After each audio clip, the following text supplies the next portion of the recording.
Hello, and thanks for joining us for today's webinar from the Institute for Research on Poverty at the University of Wisconsin-Madison. I'm Dave Chancellor, and I'll be your host.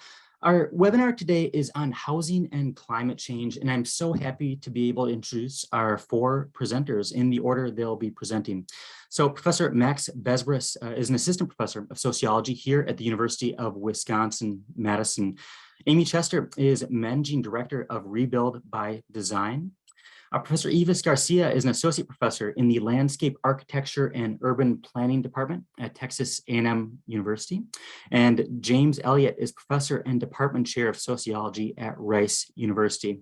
So thanks to all of you for being here. I also want to acknowledge the Office of the Assistant Secretary for Planning and Evaluation at the Department of Health and Human Services for their support of IRP as the National Research Center on Poverty and Economic Mobility. That said, any positions expressed in today's webinar don't necessarily reflect those of ASPE or IRP. So we have an hour today, and we're going to spend about the first 45 minutes hearing from our presenters, and then we're going to turn to your questions. So there's a Q&A box, and you can feel free to submit questions throughout the webinar, and you can also kind of join in via chat. And so if you just kind of want to engage in that way, please feel free to do so. We are recording today's webinar, and I'll have a recording of the webinar out to all of you by tomorrow if you registered. And so we'll post that up on YouTube and send it on out. We'll also be sharing slides, and I'm actually going to post a link later on the webinar with copies of the slides that you can access, and we'll send those out via email as well. So Max, if I can invite you to share your slides when you have a moment here. As you pull those up, kind of a quick note on our topic today. I'm applying sort of a broad definition to housing, and not just in the sense of where people's houses or apartments, but also sort of the built environment where they live. And the ways that severe weather events can impact that, especially for people of low to modest means. And of course, this is an issue that affects people worldwide with worldwide ramifications, but our focus today is on the United States and its particular set of issues and policies. And so with that, I want to thank all of our presenters again for being here. Professor Max Besbris, I'm going to turn it over to you. Thanks, Dave, and thanks for organizing. I'm excited to be here. So what I'm going to be talking about today is largely based on my new book with Anna Rhodes, which is called Soaking the Middle Class, Suburban Inequality and Recovery from Disaster. And one of the main arguments in our book is that climate change and inequality are becoming inextricably linked in the United States. So it seems like every year we're inundated with news about storms, and atmospheric scientists are pretty clear that climate change is making extreme weather more severe. Warming of the oceans allows for tropical depressions to absorb more water. So when they hit land, they dump a lot more. Hurricane Harvey, pictured here over the Gulf of Mexico before its landfall, is really representative of this trend. Harvey wasn't a particularly strong storm in terms of wind speed or storm surge, but it was an incredibly costly storm. It's the second costliest storm in US history. It caused over $125 billion in damage, tying the nominal amount in dollars from Hurricane Katrina. And it's these particular features, right? Lots of water in one locale over a very long period of time that made Harvey such a devastating storm. It rained for days in the Houston metro region, the fourth largest metro region in the country, with a population growth rate of over 20% just in the last decade. And so, when Harvey dumped $127 billion, or 127 billion tons of water onto a region of sprawl, home to over 7 million people, it flooded over 300,000 structures. So the point here, right, is that, as Harvey indicates, climate change is really expanding the scope of disasters, meaning that a wider set of places are being affected. During Harvey, for example, the vast majority, so about 75% of the households that flooded lay outside the 100-year floodplain, meaning that they were not mandated to have flood insurance.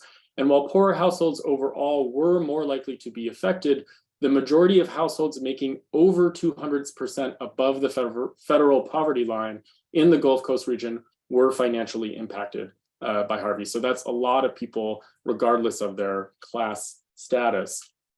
So one of the big motivations for our project is understanding how middle-class places recover, in particular, because recovery in middle-class places entails things that we don't often think of middle-class people as having to do. Things like making unplanned residential mobility decisions, interacting with government bureaucracies to get entitlements, or asking social networks for their help. But we're also interested in recovery in a middle-class household because these places are going to be more exposed. There's also a moment in time that we're studying middle-class people right now where there's a lot more precarity than there ever was before. And having a major shock, like a climate-related disaster, which damages your home, for most middle-class people, that's their major asset. So we were really curious about the long-term financial impacts of Hurricane Harvey. So sort of three major drivers of the project, right? We're talking about middle-class places being more affected, middle-class households being more financially precarious. The last thing, that we're really sort of trying to think about here is the mechanisms that drive inequality post-disaster across all kinds of households. So one thing that we know is that pre-flood financial inequality and post-flood income really affects recovery, but so do social networks, right? So how much can people rely on their friends, families, and neighbors to help them recover after? And this is a really important question in the context of Hurricane Harvey, because over 90% of the people affected by Harvey returned to their homes 1 year later. This means that considerably more households in the wake of Harvey are directing their financial resources towards rebuilding their flooded properties. But again, only about 30% of flooded households had insurance, and the damage to uninsured properties in dollars was 2 to 3 times higher than the damage to insured properties after Harvey. So in the book, we're really focused on how households are getting money to recover, if they're getting any money at all, where this money's coming from, and what are the factors that we think are going to matter for their recovery. So just a very quick summation of sort of what we actually did to gather our data. We studied a suburb called Friendswood, which is about 10,000 households, about 30 miles outside of Houston, where a third of the households flooded. Over a period of two years, we interviewed nearly 60 households multiple times, interviews with FEMA and city officials. So lots of data collection. And I really want to highlight, with my last few minutes, what's going on in Chapter 5, which is the chapter of the book that deals most particularly with expanding inequality within Friendswood. So what we find is that people recover really in a highly varied way, even in this relatively well-resourced town. And that's because people who are insured are eligible for up to $350,000 after a flood. People who are uninsured are eligible for direct aid from FEMA, but that's capped at this storm at $33,000. And that's, so we're talking about exponentially different amounts of money for literally neighbors, right? People living next door to each other who get $350,000 and their neighbor getting $33,000. So this is obviously one of the major drivers of inequality post-disaster. But the other thing that really I want to highlight is that social capital can fill gaps, right, in missing money for recovery. So I'll just tell the quick example of a woman named Helen who did not have flood insurance. She's a retiree. She lives by herself. She's just living off of Social Security, makes approximately $17,000 a year. She didn't possess flood insurance. She didn't possess any construction know-how, but she did have a brother who owned a construction company and was able to repair her home basically on his dime. Right, so social capital can make up for some of these differences, but in most cases, this is a rarity. In fact, what we're really seeing is if you compare Helen to her neighbors, Phyllis and Vera, two sisters who are both widowed, who also are retirees and live off of Social Security, they make collectively about $29,000 a year. They did not have flood insurance. They got about $16,000 from FEMA. But 2 years after the storm, they're still living without installed walls. They still don't have floors. And it's a huge health hazard for these two elderly women. And part of this is just that they just didn't have enough money. Vera draws down on her IRA to try to fill in some of the construction costs, but they get bilked a little bit by a contractor. And the point, right, is that these women who are living next door to each other who don't have insurance, even these people, right, we see a lot of inequality between them because of these different kinds of resources that people are getting. So just to return to the themes that are motivating the book in general, right, it's that middle-class places are more vulnerable to climate-related disasters than in the past. Middle-class households are, by some measures, more financially precarious and reliant on their homes as an asset. And there's increasing evidence that climate-related disasters is not only revealing existing inequalities, but actually exacerbating them.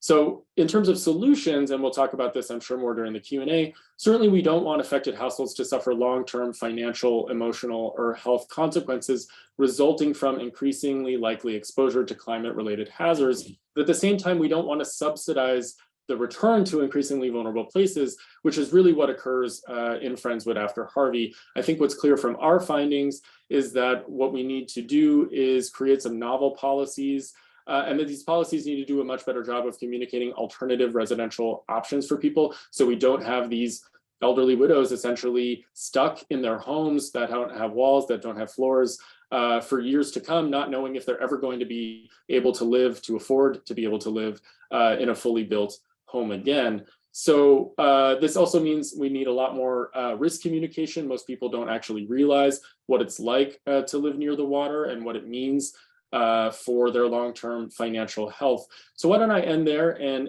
hand it off, and I'm looking forward to the Q&A.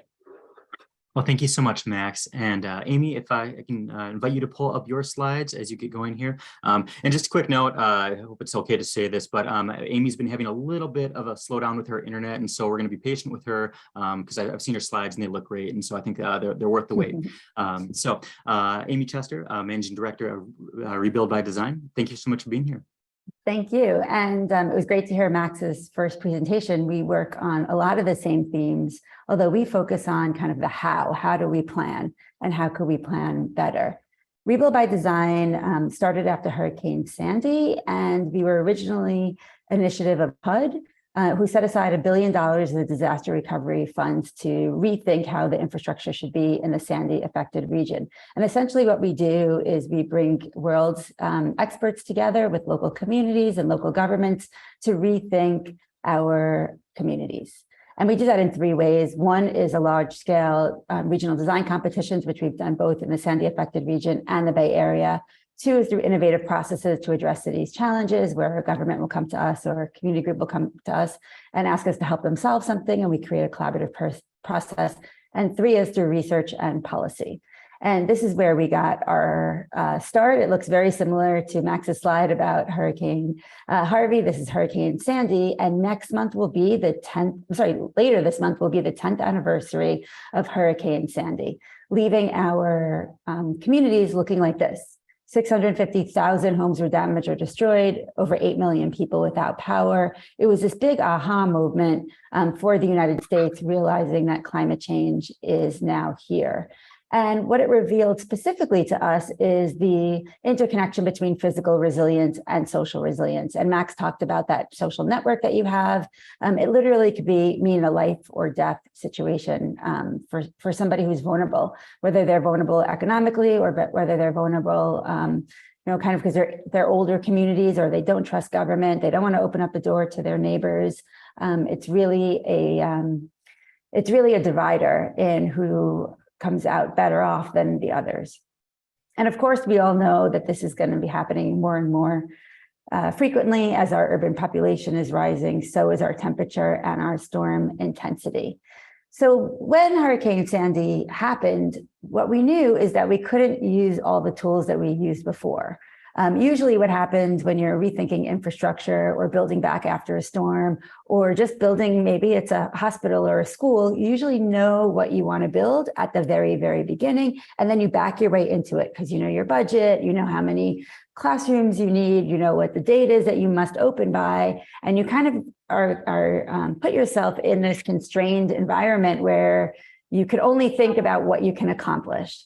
And we felt really passionately after Hurricane Sandy, feeling like we have a lot more decisions that we need to make that we've never had to make before. Like, how should we protect ourselves? So we created what we call a design detour, and collaborative design. And we started this out through our first initiative, which was the Hurricane Sandy Design Competition, where we brought 200 interdisciplinary experts together to work locally on the ground, using the federal dollars as a carrot, saying essentially, if you create really great ideas, the federal government will fund it. And we've now taken that process and we've worked in over a dozen different communities on all different size scales.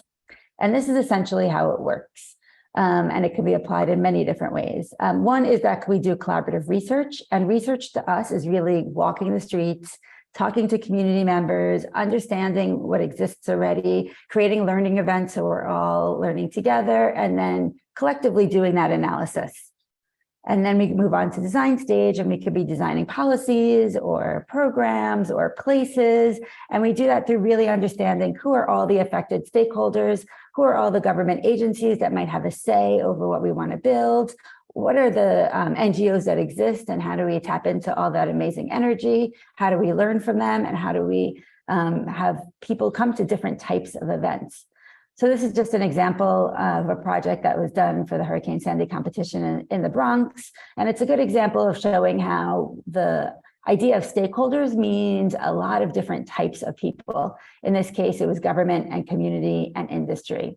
And here are some examples of some fun events that we did to get different types of people to come to conversations about how they want to see their community. On the bottom, we have what's called a slam bake in Hunts Point, which is the area in New York City that holds our food markets.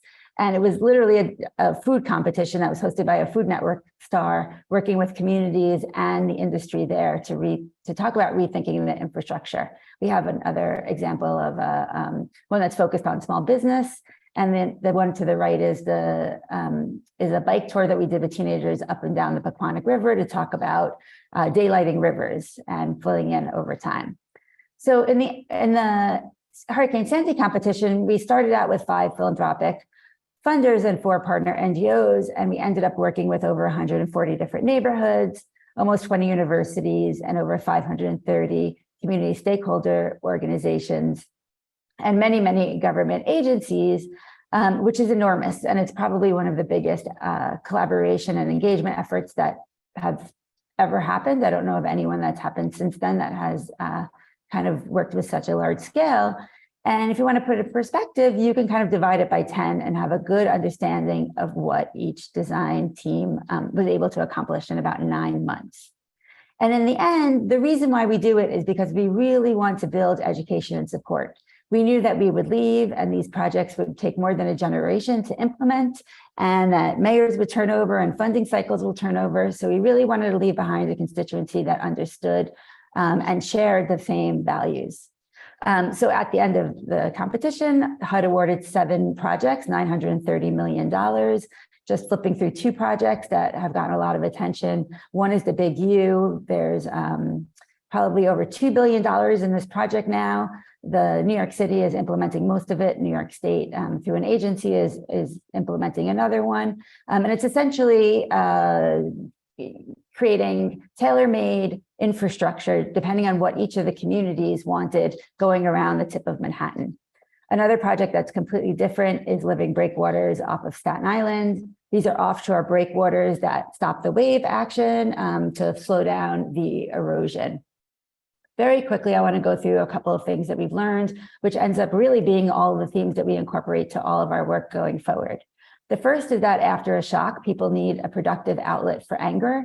People are angry, they don't know what to do, they can't go on with their lives the way that it used to be. And if we're able to take that and channel the energy into something positive, they can feel really empowered and it works for everybody's benefit. The next is that interdisciplinary teams really work best together. When architects and engineers and scientists are sitting around the same table, it's very interesting what they can create together. So we try to replicate that on all different scales. The next is that government has high distrust everywhere. We work all around the world and every single community tells us they're different because they don't trust government, and every community is really the same. So we need to think about how do we create these processes where other people are in the lead and government can support the work. that everything we do is be on a system scale, because these storm events don't know government or political boundaries. They come in and just, kind of devastate multiple states or devastate an entire region who are not used to thinking about themselves as the same identity. And we end up having to build back that identity afterwards. That what we do in all of our efforts can be replicable, either in our region or in other regions. We should be always thinking about an eye towards education and how are we sharing our work with others, and that communities really know what works best. They have great ideas, it could work. They need to be listened to. They know what happens in their community way better than government does, and it does work out well in the end.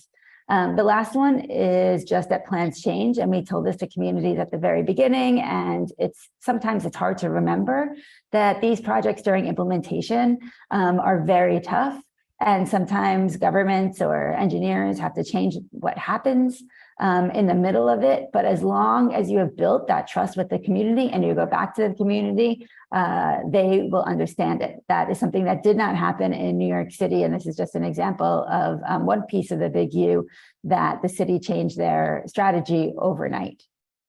The last thing I just want to tell everybody, which is a project that's very timely right now. These are images that did not happen through Hurricane Sandy. These are images of New York State through other flooding events that we actually don't hear about.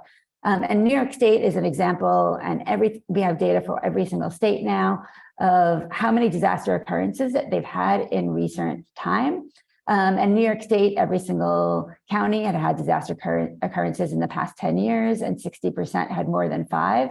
And we did a lot of work and research to convince Governor Cuomo to create what's called a bond act. It's an environmental bond act that's going to be on the ballot this November 8th. He originally introduced it as a $3 billion bond act. It now has $4.2 billion, and that is going to address flood resilience and ecological resilience and sustainability in New York State, and that's on the November 8th ballot.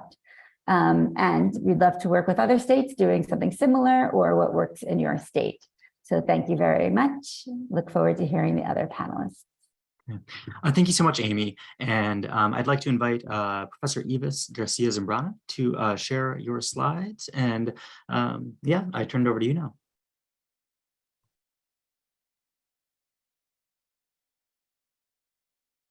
Oh, you're still muted yet. All right, thank you.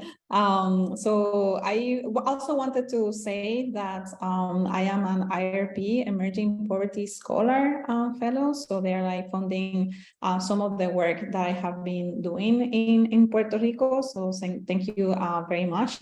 So today I will be talking about a program. So it's like the Repair, Reconstruction, and Relocation Program, or R3 program for short. And I will be creating multiple papers on the R3 program. So this one is like mostly about the concerns and recommendations that advocates have of this program. So some of the methods, I have been having conversations with a lot of advocates, are part of working groups such as the Disaster Recovery Housing Coalition of the National Low Income Housing Coalition. And I have also looked at some of the letters we have like drafted, also looking at reports, news clips, and things like that. So just to give you a background of this program, so it's under the housing program, which is like one of like 19 programs that were created in the action plan. And for this program, there was an allocation of $2.2 billion.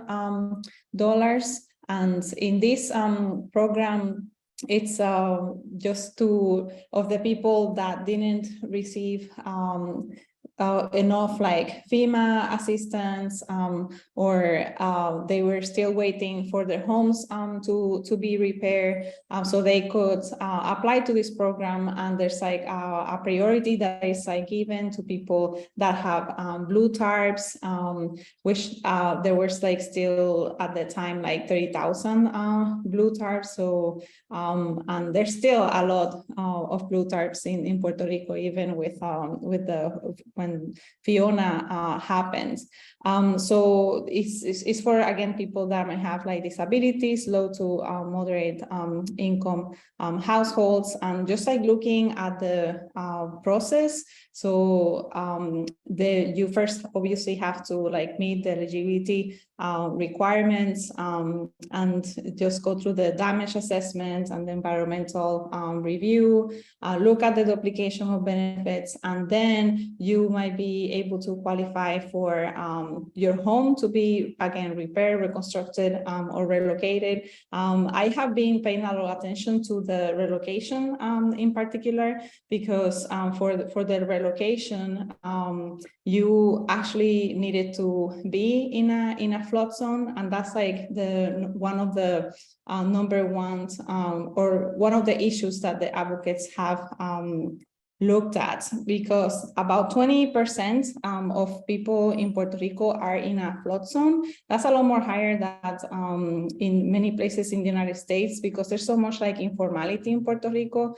People don't go through the formal process of getting permits, and there's a lot of like, again, construction that they do on their own, and many times they don't check if this is like in a flood zone. So what this program is saying is that people that are in the flood zone cannot elevate their structures like it's done in other places in the United States, and that has been like a main barrier for people. There's like other issues that many of these have been in a way sort of resolved. So one of them is that for all these like federal documents, like looking at the guidelines and the action plan, so they're first made available in English, and then they're like translated. So there's always like a lag time, which obviously violates the Civil Rights Act. Also, there's often not public participation. So this is something that now Vivienda, which is the housing authority, is doing a lot better. But in the federal government has their own guidelines of participation, and in the local government, many times they're not accustomed to follow those. And obviously thinking about even finding populations that are hard to reach. There's a lot of people that are, as I said, older adults that might have access to the internet, living in rural areas, might not have transportation. So that's like one of the issues that was like identified. Another thing about Puerto Rico is that there's a lot of people that subdivide their own land, and people tend to live communally and with a lot of families in the same area. And the way that the relocation program is being done is a very individualistic way. So it's not looking at the local culture and the interests of people of actually like moving together and finding spaces as a family or as a community. So that's the issue of like relocation of complete communities that we obviously have seen in other places in the world that is like done this way, but in the United States, that's not the practice.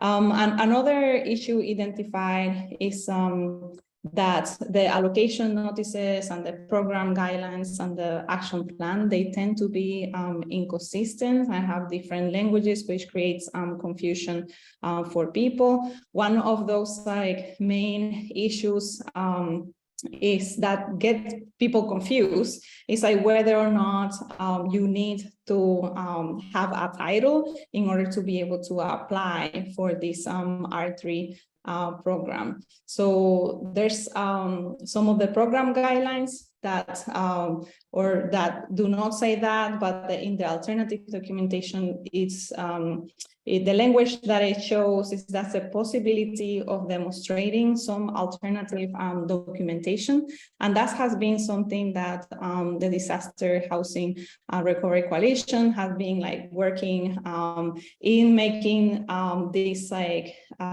statements, self-declarative statements more available, so people know that they can provide things such as receipts of their repairs or letters from governments or non-profit organizations saying that they live in this place, as a way of like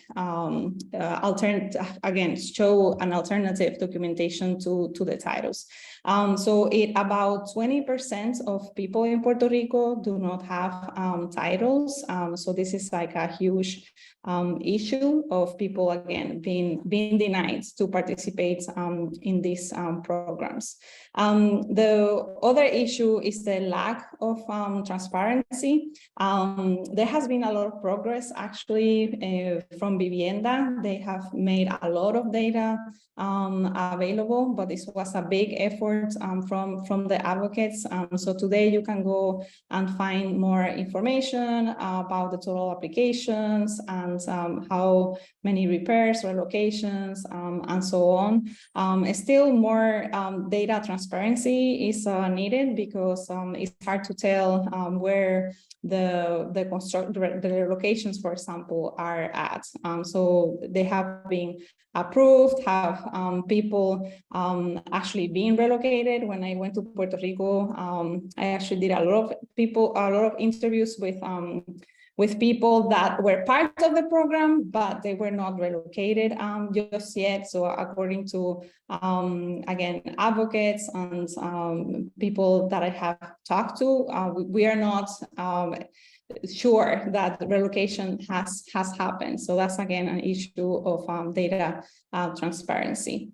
And the last issue is when people are, like Max was talking about, in homes that they might be halfway repaired. They should be able to be in a place that is like safe, in where they can keep their health. So there's not a way for people to know about participating in rental programs. And also when they're waiting, for example, for a home to be reconstructed, oftentimes they don't know that they actually can't apply for rental assistance for that period of time that their homes are being demolished and they are getting a new home be constructed in the same lot. So there's a lot of information that is not given to people, and that's something that across all these issues I have noticed. For example, to go back to the issue of the title clearance, I have gone to places in Puerto Rico in where people didn't have a title. They were informal communities, even though they might have applied for one. They didn't have electricity, so that it was like formal, and they still were approved for the reconstruction. But in other cases, people are not being approved. So a lot of it is that people might not know, and with the case managers, sometimes they have one set of information and other people have other information. So those are some of the things that I will be like doing through this IRP fellowship. So talking to people in government, talking to more people that have participated from the program in order to find out where the issues. And most importantly, what I am trying to do is advocacy. So work with the people that are on the ground, finding ways of improving the program for all people. So thank you very much.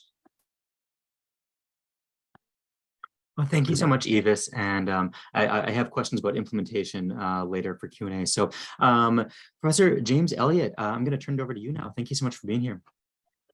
Yeah, thanks, Davis. Thanks, everybody. Again, Jim Elliott. I've done a fair amount of work on social inequities in disaster recovery, which I think has been really well discussed so far. So rather than repeating or echoing a lot of those points, what I thought I'd do is try to stretch our conversation a little bit here at the end on climate change and housing to think about a new form of environmental injustice that's looming on the horizon. And that's reflected in some of the work that I'll be sharing from this paper today that was just out a few months ago on the spreading of hazardous industrial waste from former industrial sites via flooding into nearby housing.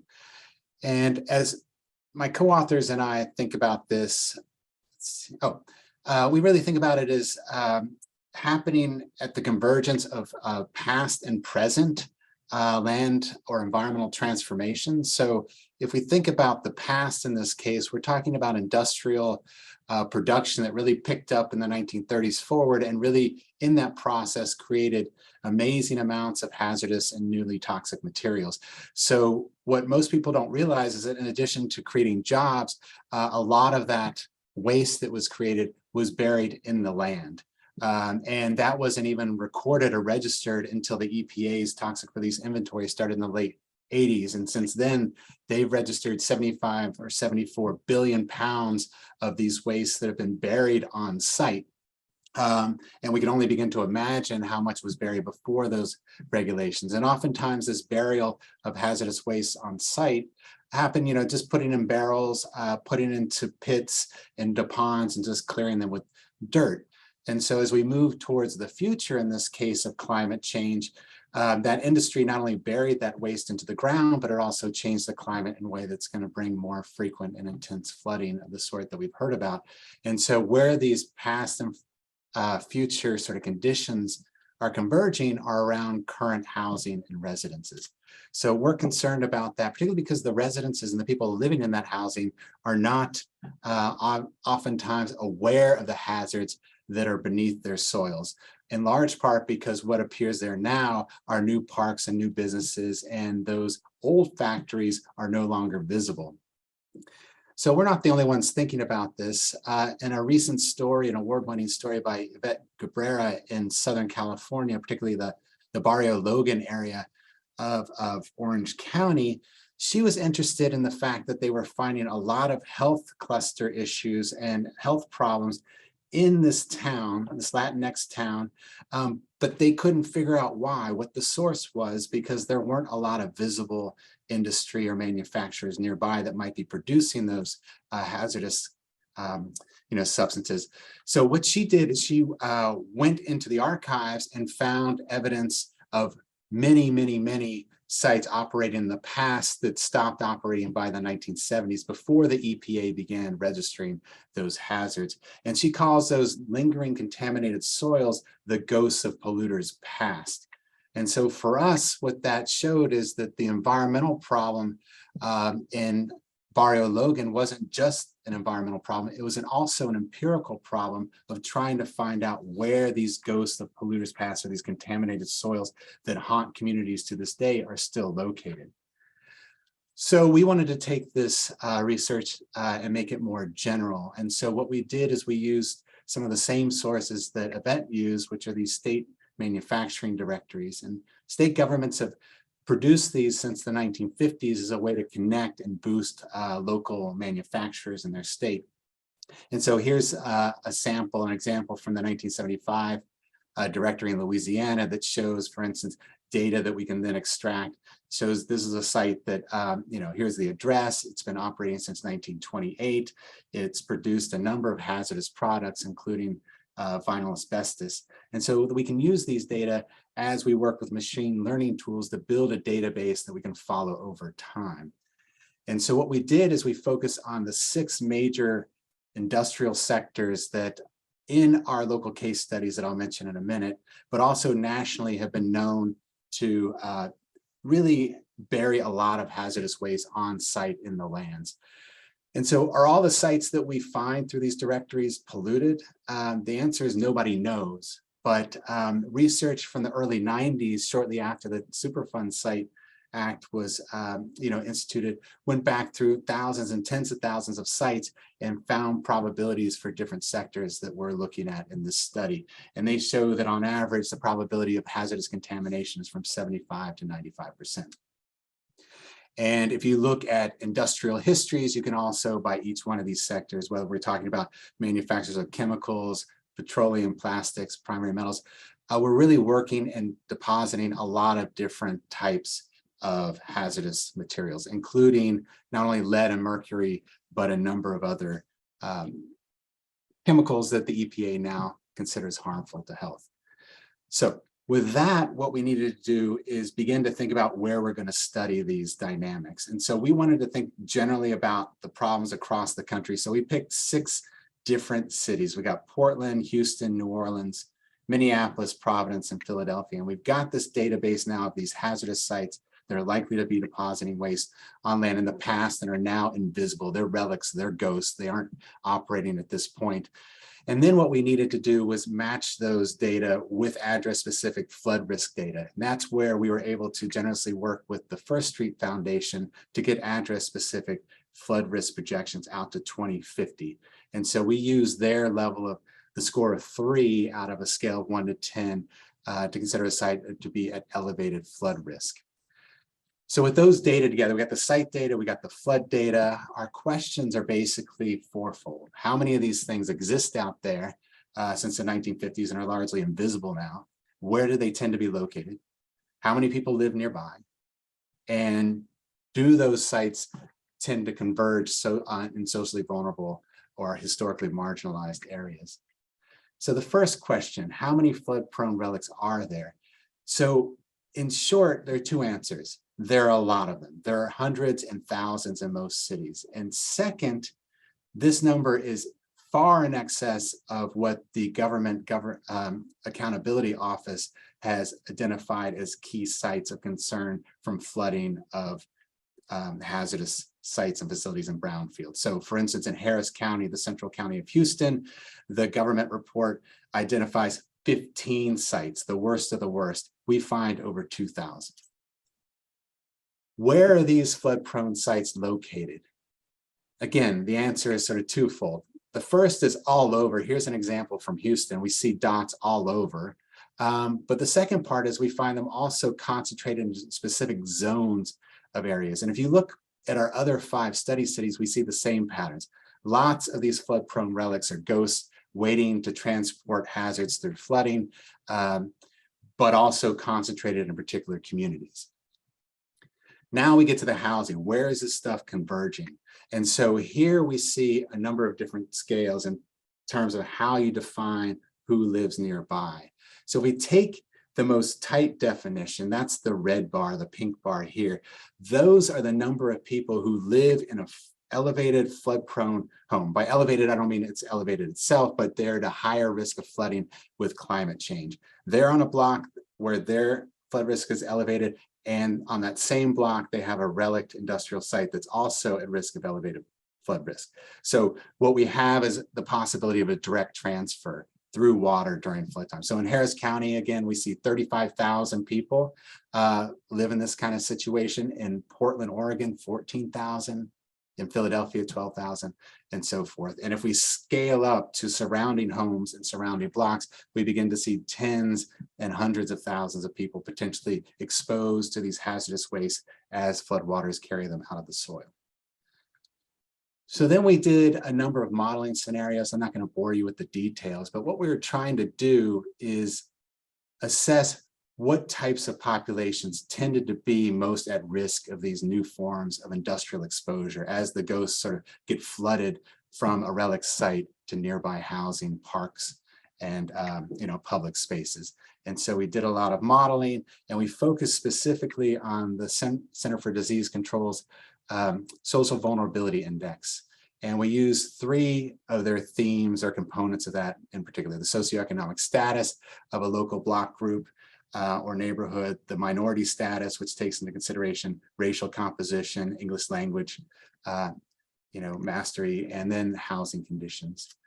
And we modeled those, and there are a lot of different results, but these are the main ones. And in these graphs, what we see is vulnerability. We've scaled these in the socioeconomic status and minority status and housing to have minority scores go from low to high, or from less to more vulnerable in the area. And so the first big finding we have in this regard is that the more socially vulnerable the population in an area, the more likely they are to have a relict industrial site, which probably has hazardous waste in the soil that is prone to flooding. And so the second thing we see is that of those different themes or components of the social vulnerability index, it's really minority status and housing conditions that are the strongest predictors. So the more vulnerable a neighborhood along those different dimensions, the more likely they are to be exposed to this convergence of past and present concerns. So to close, we're not the only ones, again, thinking about this. In Houston, we have a current example of, a historically marginalized African-American neighborhood in the 5th Ward who faces a lot of flooding repetitively throughout various storms in the city. But they also have a lot of hazardous waste that's since gone, now it's been recognized. And what the mayor is saying is we can't just clean up those areas. They're too toxic. We need to start thinking about the things that Ivis talked about, which is actually relocating people, not just because of the flood risk, but because what are that flood risk does to potential hazardous exposures. So to conclude, we think there are 3 major implications of our research as we go forward and think about, these new environmental injustice possibilities in the future. And the first is that exposure to hazardous industrial waste, the classic subject of environmental justice research, and rising flood risk, sort of the new concern, are not separate issues. They are actually increasingly connected and compounding as floodwaters enter into hazardous waste areas in cities throughout the country. Second, as we think about that, we can't rely on the usual business of government going in and identifying specific sites of concern. There's this Superfund site, there's that Superfund site. What we need to think about are the whole zones where these things cluster, and really beginning to work with community members across those neighborhoods. And third and finally, as we do that, we need to rethink what disaster and flood mitigation policy is and recovery, and start thinking not just about protection from the water, but also cleaning up the ghosts of polluters past. Thank you. Jim, thank you so much. And if I can invite Ivis, Amy, and Max to turn on their cameras, we're going to turn to Q&A now. And so I'd like to invite our audience members to continue submitting questions for us. But, I think I will start with Max, because Max, I know you have to leave a little bit early today. You a couple months ago, you had an article in the New York Times kind of talking about managed retreat. We heard a little bit about that today. But it does seem like there's this tension, right, between some of the social capital issues you talked about, some of these community efforts that you have, and trying to get people to move away from their neighborhoods, their neighbors. And what have you seen there, and what can you tell us about that from what you've seen? Yeah, it's a really hard problem, circle to square, right? People have these deep connections to where they live, right? And we don't want to move people forcibly, right? And yet the strategy of managed retreat, right, we've heard from a few people, right, sort of seems to make a lot of sense given the risks and vulnerability that a lot of different communities are facing right now. I think one thing that is preventing, well, there's a lot of things from preventing managed retreat from sort of scaling up into being, I think, a more effective strategy. But one of them certainly is that people don't really know what their options are in terms of moving. Certainly one thing we found in Soaking the Middle Class is that these people who live in this, relatively bucolic middle class community is that they really like it. They don't think the schools are as good in other suburbs. They don't think the neighbors are as friendly in other suburbs, right? And so it's these kinds of amenities, right, that people need to be at least made aware, right, are at least, somewhat available in other places, less risky places. And so for thinking practically, one thing that I think FEMA could absolutely do for a relatively low cost with, I think, a pretty big payoff is start to deploy housing counselors in the aftermath of disaster. This coupled with mortgage forbearances and eviction moratoria would give people, on the one hand, the sort of financial leeway, the cushion, to not have to say, all right, I have to get back in my house immediately. I have to start repairing it immediately. I owe all this money on it, right? I need to start making sure that that asset isn't going down. Along with people like housing counselors who could help them make those decisions, think about alternatives, right? And think about different kinds of places to live in that aren't going to be as vulnerable. Again, I'm not saying that there's any easy solutions here, but we absolutely need to start thinking about what we can do to move people away from these places that are just gonna, keep flooding, keep burning, keep having toxic waste exposure. When I asked that question, I saw the other three presenters nodding their heads a little bit. So I want to give each of you an opportunity, if that's something that you've kind of encountered in your work and you've got a different take. Amy, did you have anything you wanted to add there? Or I mean, he's right on. It's extraordinarily complex. And the only way we're going to be able to do it is if we're having these conversations ahead of time, not after an event where people are, holding on to their house and what's left of it in a kind of where you feel like something has just been ripped out from beside you. So we're actually going to start a project with New York State that is going to be working with communities, both at the water's edge and upland communities, to start thinking about what are all the things that we need to know in advance in order to make these decisions. And I wanted to add, like in Puerto Rico, has been several attempts of doing this in places that are already like flood, but many of these efforts are done by governments, and I think that there's like a lot of trust from government. So I think that again, finding nonprofit organizations or having efforts from community leaders, and obviously that they get paid for those efforts as well, I think it's absolutely key. So it's again, just going back to what Max says, just like having case managers, but maybe those being community leaders will make a difference. And I'll hop in there as well.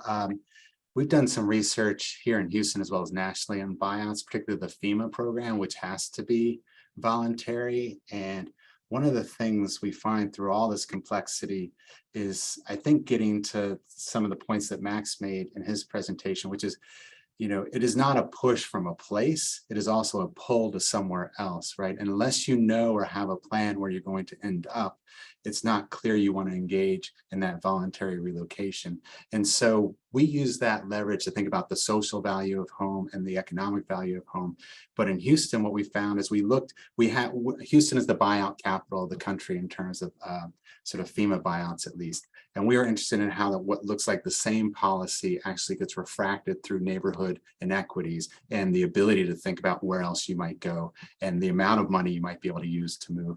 And in short, what we found is that there's a very different retreat for white communities than for communities of color. And in short, the white retreat, when it happens, tends to be relatively close by and relatively clustered. People are moving just a few miles, if that, and they're staying relatively close to one another, maintaining a placement, attachments to place and community.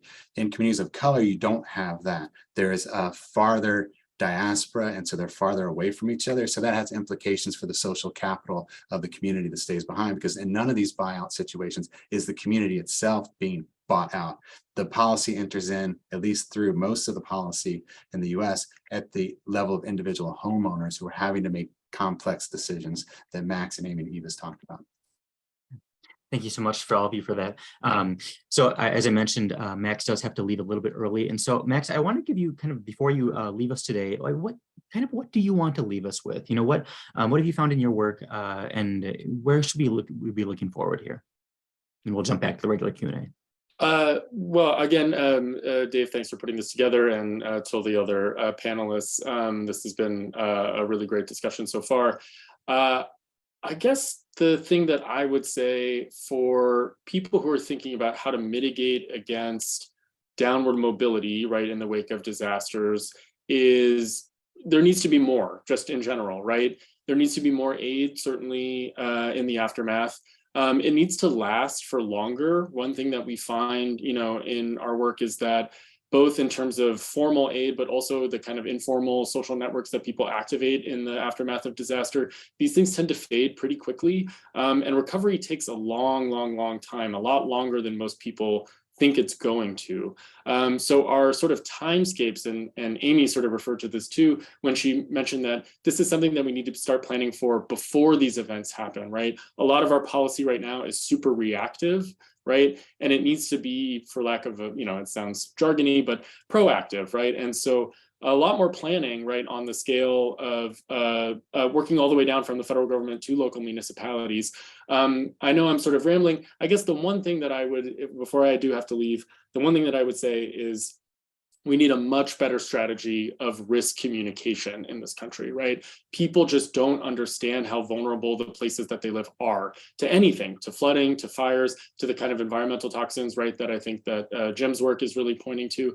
And so if we just have, I think, and this isn't something that is super complicated either, we just have better models that are communicated clearly and effectively to people, right, about the risks of where they live, we might start getting some leverage in terms of people making alternative decisions about where to go, right, where they want to be, and how they want to spend their money, right, if they want to save their assets. Okay. Well, Max, thank you so much for being here. I know you have to leave now, but I do appreciate your time today. So a question for Amy from the chat, is because I know you've worked, had so many partnerships with business and industry, and there's a question, what do you think private businesses, employers, other things can be doing, or maybe doing differently that maybe would offer some benefit here?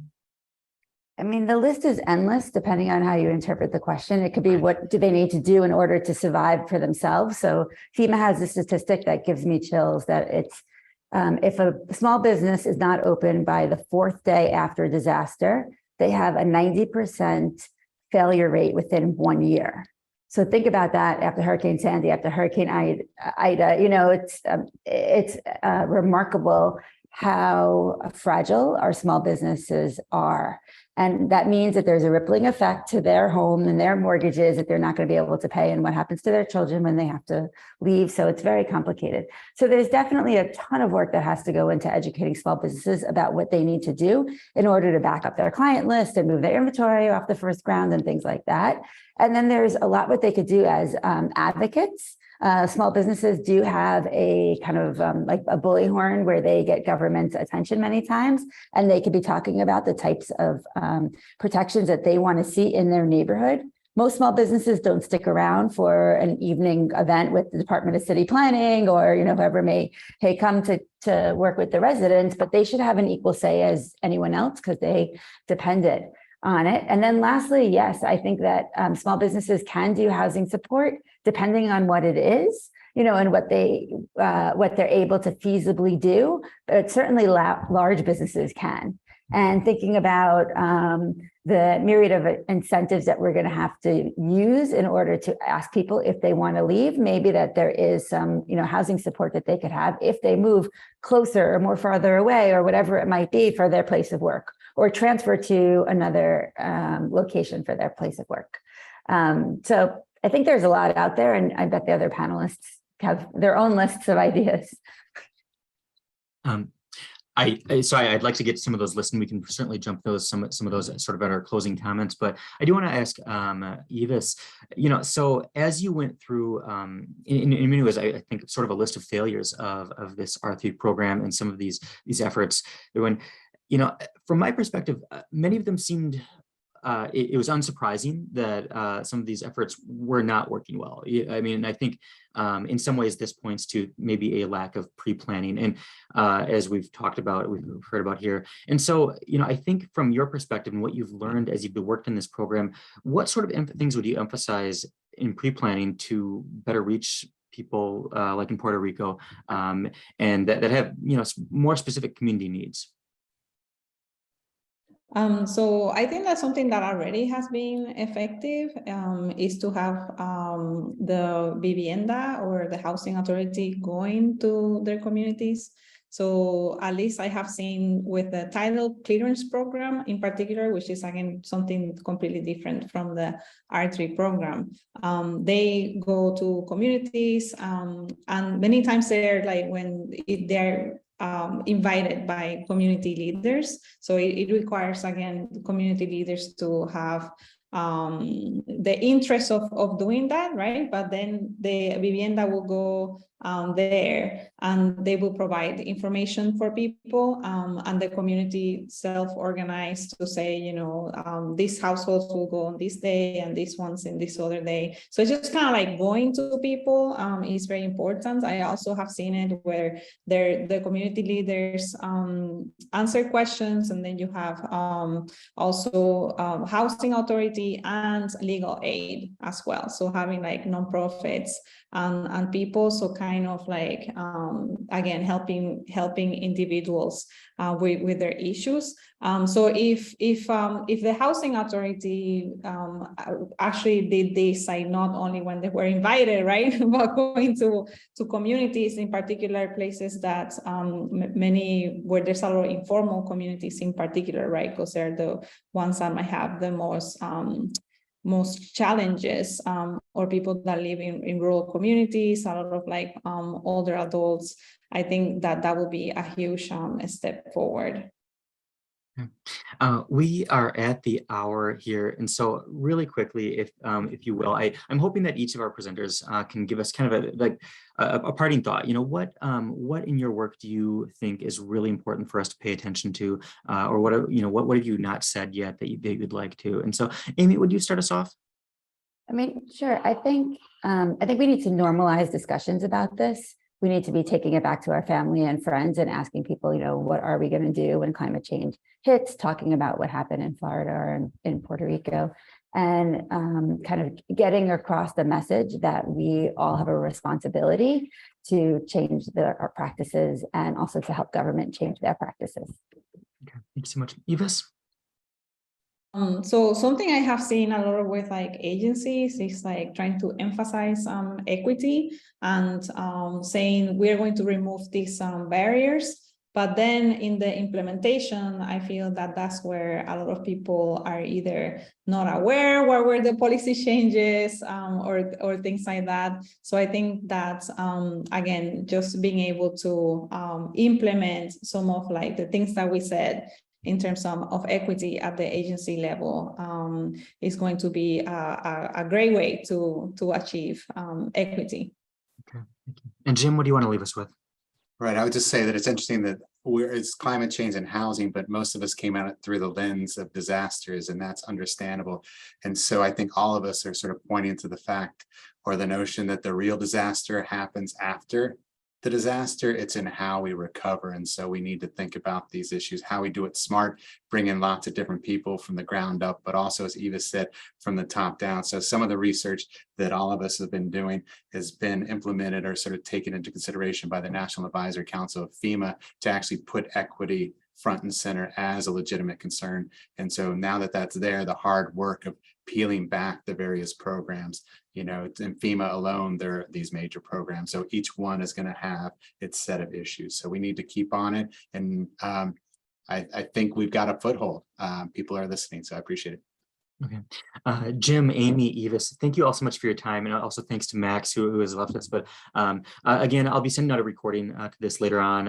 If you would like to see the slides, I've got a link in the chat there, and we'll also send that out via email. So again, to all of our presenters, thank you so much for your time and your just really wonderful presentations today. I appreciate it. Thanks so much.